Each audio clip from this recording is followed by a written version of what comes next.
और देखिए ईरान की एटमी तैयारियों के बीच डोनाल्ड ट्रंप की जो ताजा धमकी है वो क्या है आपको बताते हैं। अगर डील नहीं हुई तो अंजाम बुरे होंगे। तेहरान को अमेरिका की बात माननी ही होगी, ये कहा है ट्रंप ने।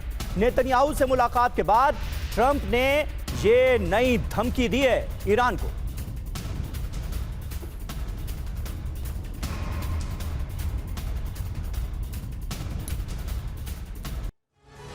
तो देखिए, अगर डील मेरे मुताबिक नहीं होती है, डोनाल्ड ट्रंप ने साफ कहा, तो फिर मुश्किलें बढ़ने वाली है। तो ईरान को ट्रंप की सबसे नई धमकी क्या है, यह आप जानिए। ईरान को परमाणु डील करनी ही होगी, इसके अलावा कोई और विकल्प नहीं बचा है, यह बयान से समझा जा रहा है। अगर डील नहीं हुई तो फिर परिणाम बहुत ही ज्यादा भयावह, बहुत ज्यादा खतरनाक होंगे। नहीं चाहता ईरान के लिए खतरनाक नतीजे हो, यह भी डोनाल्ड ट्रंप ने कहा। डील नहीं हुई तो मामला बिल्कुल बदल जाएगा। अगले 1 महीने में कोई नतीजा निकल आएगा। हालांकि इस बात की उम्मीद जता रहे हैं, नतीजा नहीं निकला तो फिर दबाव और ज्यादा बढ़ाएंगे। ट्रंप को पहले ही समझौता कर लेना चाहिए था। अब बड़ी बात क्या है, नेतन्याहू के साथ मीटिंग के बाद ये जो धमकी है वो दी गई। बिल्कुल, तो देखिए ईरान को ट्रंप एक बार फिर धमकाते नजर आ रहे हैं और नेतन्याहू के साथ मीटिंग के बाद ट्रंप ने एक बार फिर ईरान को अपने तेवर दिखाए हैं। लेकिन इन तेवरों का कोई फर्क तो ईरान पर पड़ नहीं रहा है। दत्ता साहब, फिर होगा क्या? देखिए, ऐसा है, ईरान जो मुहिम लेके चल रहा था उसके ऊपर बिल्कुल अटल है वो। और ये आज से नहीं, हम बरसों से सुनते चले आ रहे हैं, Iran is one screw driver away from a nuclear bomb. तो बोलिए, इतने साल से अगर वो वन स्क्रू ड्राइवर अवे था तो अभी तो भैया यहाँ 2026 आ गया। और अभी जो भी घटनाएं घटी हैं उसके पास जो क्षमता है, उसने जो अपनी मिसाइल कैपेबिलिटी, ड्रोन कैपेबिलिटी बनाई है, बहुत जरूरी है। एक न्यूक्लियर बम बना लेने से आप न्यूक्लियर पावर नहीं बनते, उसको आप डिलीवर कैसे करेंगे? आपका मिसाइल, एयरक्राफ्ट, सबमरीन। तो आज के दिन में ईरान के पास में सारी क्षमता है जो एक न्यूक्लियर डिवाइस को डिलीवर करने की काबिलियत रखती है। वो लोकली भी नहीं, अभी इंटरकॉन्टिनेंटल बैलिस्टिक मिसाइल का भी वो परीक्षण कर चुके हैं, हाइपरसोनिक मिसाइल्स का भी परीक्षण कर चुके हैं। और ये बात इजराइल और अमेरिका को बहुत खूबी मालूम है कि आप अगर ये समझे कि हम हमला करके न्यूक्लियर प्रोग्राम बंद कर देंगे, नहीं होगा जी। और इसके साथ अगर वो कार्रवाई करते हैं तो ये बॉकडाउन हो जाएंगे, मिडल ईस्ट में एक बड़ी जंग शुरू हो जाएगी जिसके अंदर से अमेरिका को निकलना मुश्किल हो जाएगा। क्योंकि आज के दिन में ईरान के साथ में रूस भी खड़ा है, चीन भी खड़ा है, नॉर्थ कोरिया भी खड़ा है। और उसकी अपनी क्षमता इतनी है कि वो इनके दांत खट्टे कर सकता है।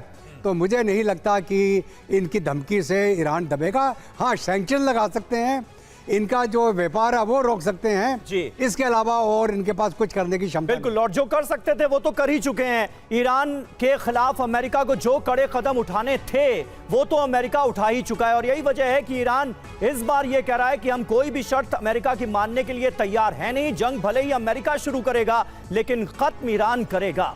ईरान के खिलाफ अमेरिका की तैयारी देखिए क्या है। B-52 बॉम्बर्स में परमाणु हथियार लगाए जाएंगे, न्यूक्लियर मिसाइल से लैस करेगा इसे अमेरिका।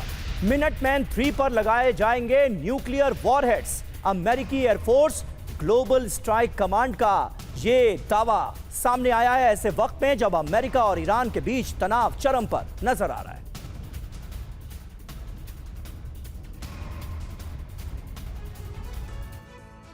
तो क्या ये जो तैनाती है, ये जो उड़ान है, क्या इस तरफ इशारा है कि परमाणु हमला करने वाला है अमेरिका? खबर क्या है, B-52 बॉम्बर को परमाणु हथियार से लैस करेगा अमेरिका। मिनटमैन 3 पर न्यूक्लियर वॉरहेड लगाने का प्लान रेडी किया गया है। अमेरिका के पास अभी 76 B-52 बॉम्बर मौजूद हैं। 30 B-52 बॉम्बर परमाणु हमला करने में सक्षम है।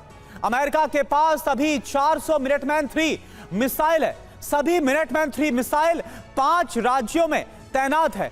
न्यू स्टार्ट संधि के खत्म होने पर परमाणु तैयारी साफ तौर पर नजर आ रही है। मनीष, आखिर जो तस्वीरें समझ निकल कर आ रही है इस उड़ान की B-52 बॉम्बर्स की, और इसमें मिनटमैन 3 मिसाइल को फिट करना, उसको तैनात करना, और इन सब के बीच ईरान और अमेरिका के बीच लगातार टकराव और ज्यादा बढ़ गया।